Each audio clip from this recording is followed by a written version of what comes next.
tema que nos convoca hoy lo hemos denominado política, corrupción y narcotráfico. Vamos a ver ahora de qué se trata. En general, la opinión pública sostiene que la corrupción de los políticos es responsable de la decadencia de la democracia y en base a este argumento, entonces, defiende su desinterés hacia todo lo que tenga que ver con lo público, su desinterés en definitiva hacia la política. Ante este comportamiento tan poco republicano y en una reacción característica de temor, se busca generalmente, o los gobiernos buscan generalmente, la solución en legislaciones complejas, que anulen las ventajas a las que ilegítimamente podrían aspirar los funcionarios públicos.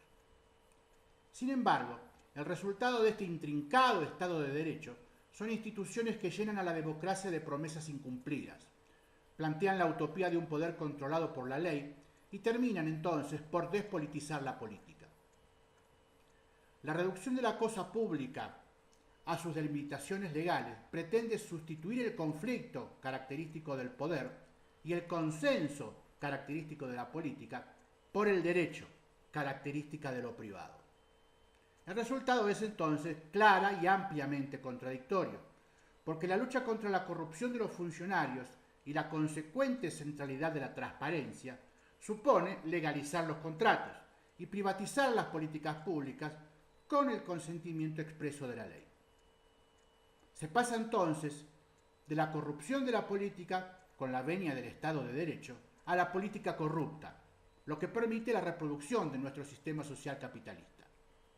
Para que quede claro, quedará penado el soborno privado, el pago a los funcionarios por determinado favor, pero será legal una devaluación, por ejemplo, que recorte masivamente los ingresos salariales de los trabajadores en todo un país.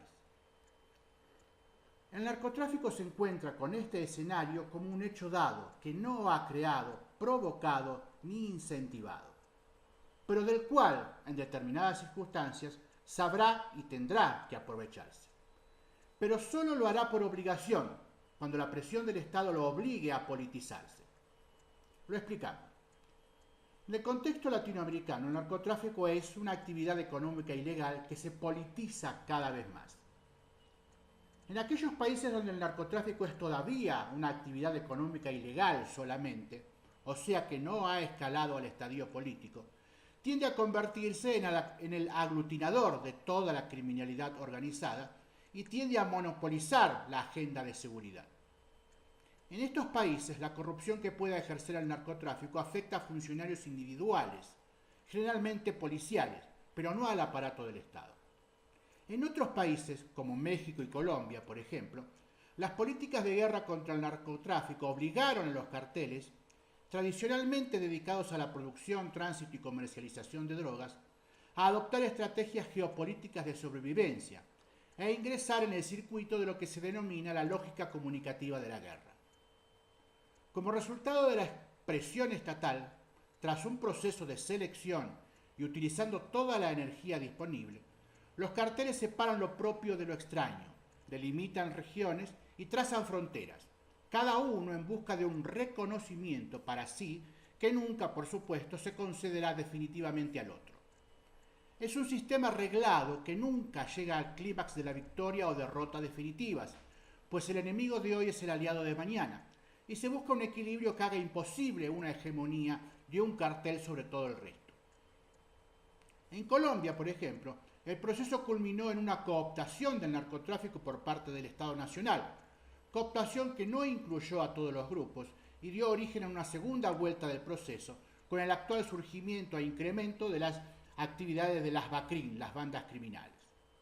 En México, país fronterizo con Estados Unidos, los carteles se encuentran en pleno proceso de politización, y su lógica de sobrevivencia implica el reforzamiento de las alianzas y una novedosa utilización de las protestas sociales, dentro de las que se incluyen reclamos de sectores burgueses desplazados.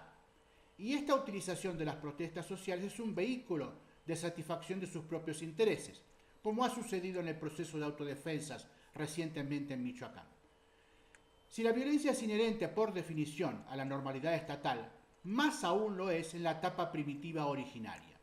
En este sentido, el narcotráfico no hace más que seguir el mismo proceso de desarrollo y formación del Estado Nacional. En sus orígenes el Estado Nacional estuvo envuelto en una lógica comunicativa de la violencia o de la guerra, como mencionamos recién.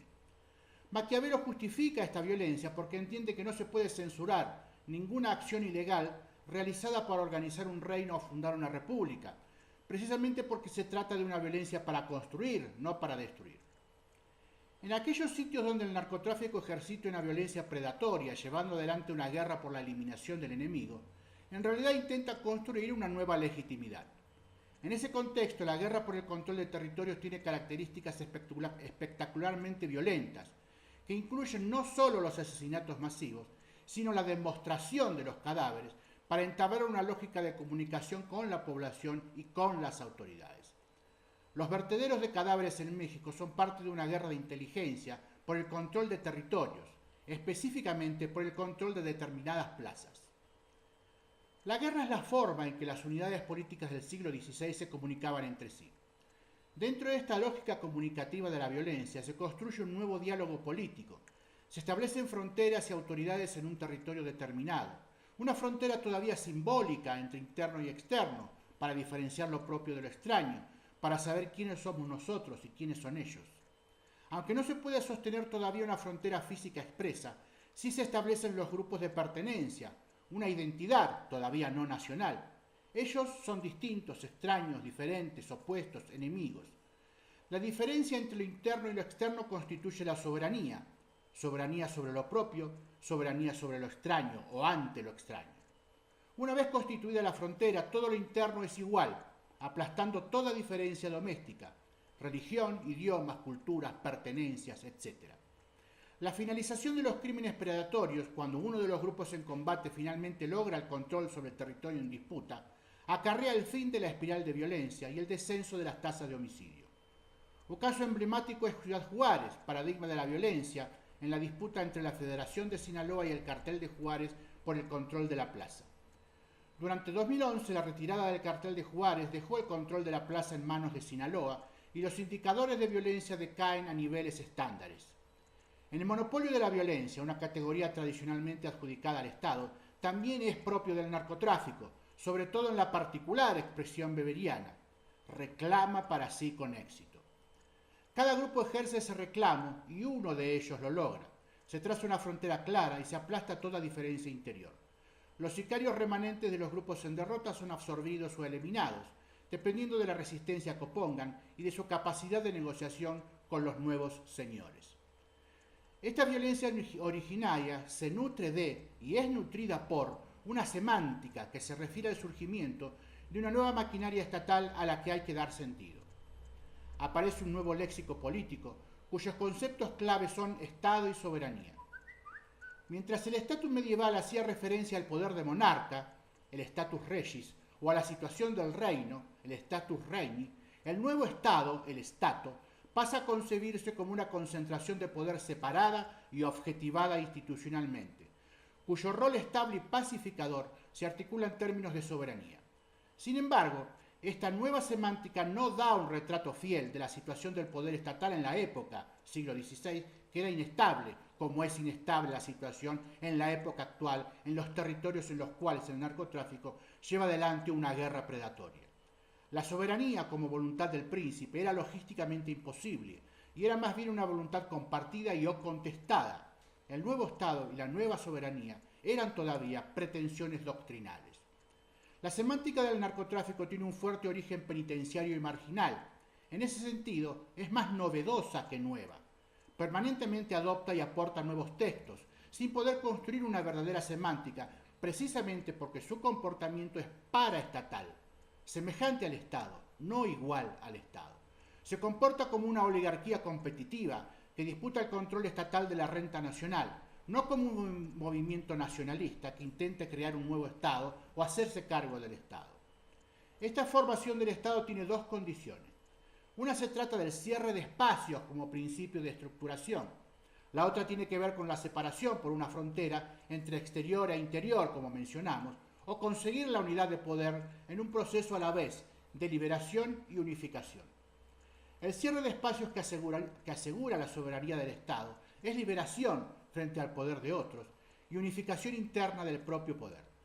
Esto trae tres implicancias. En primer lugar, la soberanía se debe afirmar internamente y externamente, inclusión y exclusión, respecto de la frontera trazada. En segundo lugar, la soberanía estatal se afirma en el marco de otras soberanías competitivas, lo que exteriormente se traduce en un sistema de estados, o lo que interiormente, en el caso del narcotráfico, por ejemplo en México, se pauta como un sistema de dualidades o de asociaciones, como es el caso de la Federación de Sinaloa. En tercer lugar, la lógica comunicativa de esta construcción estatal es la violencia.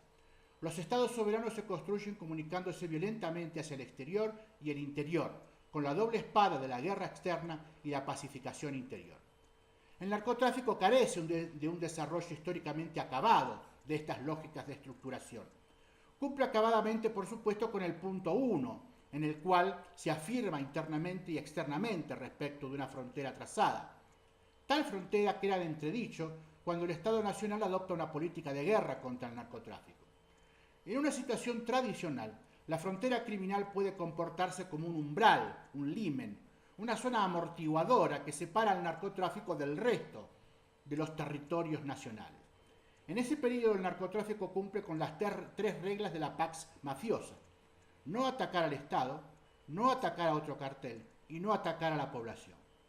Pero en situación de guerra la frontera funciona como limes, una frontera militar, una línea que tiene longitud sin anchura, permanentemente asediada tanto por el Estado como por otros grupos.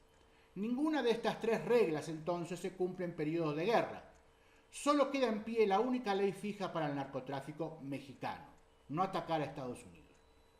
El narcotráfico no corrompe al Estado, solo se politiza y cumple las leyes históricas de desarrollo del Estado que conformó al Estado moderno tras 4 siglos de evolución. Los dineros del narcotráfico, cuando la presión estatal lo obliga a ir a la guerra, deben incrementarse dramáticamente porque el arte de la guerra es caro. Los gastos se colocan lejos del tradicional ciclo económico de la violencia, habitualmente desarrollada cuando el narcotráfico solo es una actividad económica, y adquieren un inusitado carácter permanente. En el siglo XVI, todo esto rebasaba la capacidad fiscal de las endebles maquinarias estatales patrimoniales, generando una crisis de la que surgieron distintas respuestas fiscales, variación que es decisiva a la hora de dar cuenta de la formación del Estado, variación que es decisiva a la hora de dar cuenta de qué carteles permanecerán y de qué carteles desaparecerán. Los estados adquirieron mayor capacidad de penetración fiscal y la primera solución la encontramos en las ciudades-estado italianas del siglo XV. Los poderes municipales incrementaron la presión fiscal y se endeudaron con préstamos negociados con sus conciudadanos capitalistas. Por lo cual entonces vemos cómo circula el dinero desde el narcotráfico al Estado, del Estado al narcotráfico. Pero lo que estaba a mano en las prósperas ciudades italianas no fue tan fácil en los estados principescos patrimoniales. Estos tuvieron que transformar más traumáticamente sus maquinarias fiscales para pasar del estado patrimonial al estado fiscal. Algunos de ellos triunfaron, otros desaparecieron. De las más de 500 unidades estatales que conformaban Europa Occidental a fines del siglo XV, solo sobrevivieron en la actualidad 28 estados nacionales que se hacen llamar la Unión Europea. En esto consisten las políticas de lucha contra el narcotráfico, un proceso de selección natural. Porque en el capitalismo, todo lo que nace ilegal se vuelve legal, y todo lo que nace como acumulación primitiva se transformará rápidamente en acumulación normal. Espero que hayan podido comprender el razonamiento político que queremos expresar para analizar los fenómenos de narcotráfico en toda América Latina y quizás con algunos apuntes particulares y específicos sobre México. Un abrazo para todos ustedes y la próxima semana estaremos nuevamente por aquí.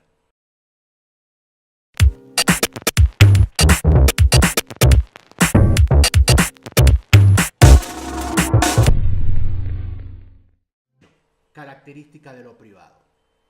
El resultado es entonces clara y ampliamente contradictorio, porque la lucha contra la corrupción de los funcionarios y la consecuente centralidad de la transparencia supone legalizar los contratos y privatizar las políticas públicas con el consentimiento expreso de la ley.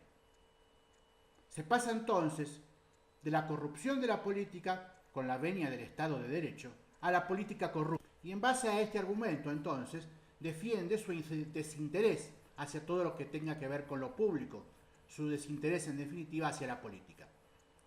Ante este comportamiento tan poco republicano y en una reacción característica de temor, se busca generalmente, o los gobiernos buscan generalmente, la solución en legislaciones complejas, que anulen las ventajas a las que ilegítimamente podrían aspirar los funcionarios públicos.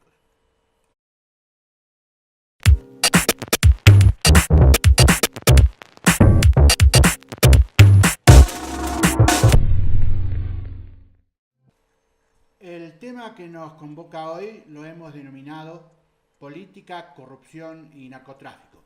Vamos a ver ahora de qué se trata. En general, la opinión pública sostiene que la corrupción de los políticos es responsable de la decadencia de la democracia, lo que permite la reproducción de nuestro sistema social capitalista. Para que quede claro, quedará penado el soborno privado, el pago a los funcionarios por determinado favor, pero será legal una devaluación, por ejemplo, que recorte masivamente los ingresos salariales de los trabajadores en todo un país. El narcotráfico se encuentra con este escenario como un hecho dado, sin embargo, el resultado de este intrincado Estado de Derecho son instituciones que llenan a la democracia de promesas incumplidas, plantean la utopía de un poder controlado por la ley y terminan entonces por despolitizar la política. La reducción de la cosa pública a sus delimitaciones legales pretende sustituir el conflicto característico del poder y el consenso característico de la política por el derecho.